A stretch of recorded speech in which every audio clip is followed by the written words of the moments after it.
To the people of the Ukraine, we are anonymous.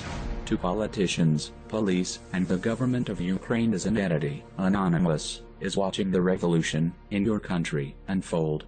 We are paying close attention to the brutal and barbaric police suppression with which these demonstrations are met with ever-growing concern and rising anger. When politicians make decisions based on their own interests, divorced from the desires or will of the people they claim to represent, conflicts is inevitable.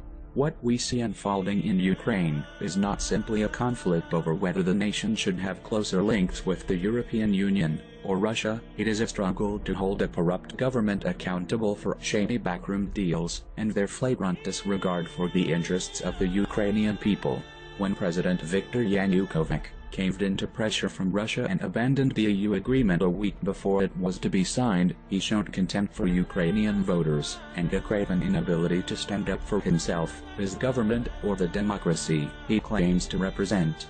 We see on the streets of Kiev and other cities a population angered by government deceit, exercising their democratic rights. The Ukrainian government has shown its cowardice, yet again, by unleashing uncalled for violence against the protesters at the hands of the riot police, protecting the interests of the autocratic authorities.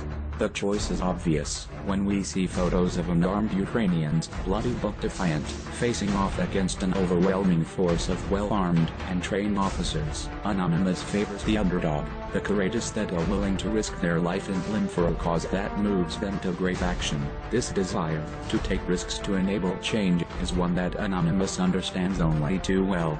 Yanukovych has painted himself into a corner. He cannot risk angering President Vladimir Putin by backing out of his secret deal that was negotiated behind closed doors in November. However, neither can he risk further inflaming the fury of his own people. It would appear to be a balancing act that is destined to see him topple. So, what is to be done in the Ukraine now? While the Ukrainian government refuses to heed the voice of the people it represents, Anonymous will lend its own voice to theirs, amplifying it through every means at the disposal of the hive.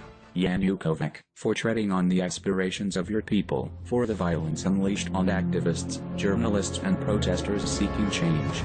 We fully declare the next statement to be heard by the police, the government, and the corrupt politicians. Operation Ukraine engaged. We are anonymous, we are legion, we never forgive, we never forget. To the government of Ukraine, to the police, expect our full wrath.